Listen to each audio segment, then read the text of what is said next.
नमस्कार, मैं हूं अक्षय आनंद। आप एचएस बिहार देख रहे हैं। आज बिहार विधानसभा में अध्यक्ष पद का चुनाव होना है। एनडीए ने विजय कुमार सिन्हा का नाम आगे किया तो इस बार महागठबंधन भी कहां चुप रहने वाली थी। अवध बिहारी चौधरी के रूप में अब लगभग 51 साल बाद अध्यक्ष पद का चुनाव होगा। पिछली बार 1969 में ऐसा चुनाव हुआ था। दरअसल स्पीकर का पद जो होता है वो बहुत सम्मानीय होता है और ऐसा माना जाता है कि हर किसी के सहमति से जिस व्यक्ति का नाम सामने आए उसे अध्यक्ष बना दिया जाए। मगर शायद विजय कुमार सिन्हा को लेकर महागठबंधन को एतबार न था और इसीलिए आज बिहार विधानसभा में 51 साल के बाद चुनाव होने हैं। अलग अलग पार्टियों के अलग अलग स्टैंड है। हम आपको आगे बताते हैं कि इस अध्यक्ष पद के चुनाव में कौन किसका समर्थन कर रहा है और कौन सी पार्टी की इस पर क्या राय है। बिहार विधानसभा में एआईएमआईएम के पास 5, लोजपा और बसपा के पास 1 और 1 निर्दलीय विधायक भी हैं। एनडीए के पास 125 सीटें हैं और महागठबंधन के पास 110।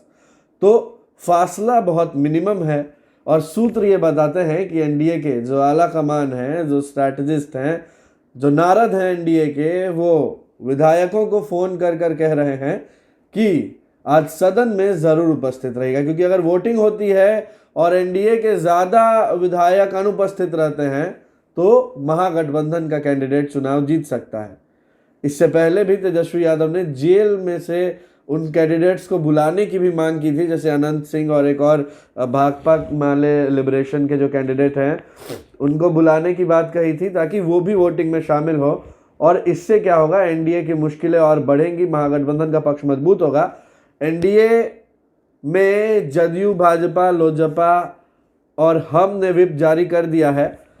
ये पार्टियां विजय कुमार सिन्हा के चेहरे को लेकर के सहमत है और एनडीए पूरी तरह से इंटैक्ट है, महागठबंधन भी इंटैक्ट है और अवध बिहारी चौधरी के नाम को लेकर के चुनाव में जाने की बात कह रहा है। और आज विधानसभा स्पीकर पद के लिए चुनाव होना है। कल यानी कि मंगलवार को नामांकन हुए। हम आपको आगे बताते हैं कि आंकड़ों की माने तो एनडीए के पास दरअसल 126 है। मैंने 125 कहा क्योंकि एक जो निर्दलीय विधायक है सुमित सिंह, वो भी एनडीए का समर्थन कर रहे हैं और बसपा के जमा खान विधायक हैं, उनकी भी बातों से ऐसा लग रहा है कि वो एनडीए के पक्ष में ही जाएंगे। जमा खान ने अध्यक्ष पद की गरिमा की बात कहते हुए कहा है कि उनका सर्वसहमति से चुनाव होना चाहिए, इस तरह चुनाव कराना ठीक नहीं है। लोजपा के एकमात्र विधायक राजकुमार सिंह के बारे में भी माना जा रहा है कि उनका झुकाव एनडीए के उम्मीदवार के ही पक्ष में होगा, क्योंकि भाजपा के साथ होने की बात लोजपा हर वक्त करती रही है। यानी कि फिलहाल संख्या बल देखें तो एनडीए का पलड़ा भारी रहेगा, लेकिन राजद के उम्मीदवार अवध बिहारी चौधरी को उम्मीद है कि ऐसे कई विधायक एनडीए में भी हैं जिनका झुकाव उनके तरफ है और महागठबंधन ने आत्मा की आवाज़ सुनते हुए वोट डालने की बात कही है और ये उम्मीद कर रही है कि कुछ एनडीए के वोट जो कैंडिडेट्स हैं वो महागठबंधन के पक्ष में वोट डालेंगे। हालांकि ऐसा होता हुआ दिखता नहीं है। राजद के दूसरे नेता भी ऐसा दावा कर रहे हैं कि दरअसल तेजस्वी यादव इसी बहाने एक बार फिर से अपनी ताकत दिखाने की कोशिश में लगे हैं, इसलिए एनडीए के विधायक अंतरात्मा की आवाज़ सुने। एआईएमआईएम के प्रदेश अध्यक्ष अख्तरुल इमान ने कहा कि विधानसभा के स्पीकर पद का चुनाव होना ठीक नहीं है और एआईएमआईएम इसका विरोध करती है, क्योंकि अध्यक्ष पद जो है वो सर्वसहमति से ऐसे व्यक्ति को दिया जाए जिसका सरोकार और स्नेह सबके साथ रहता हो।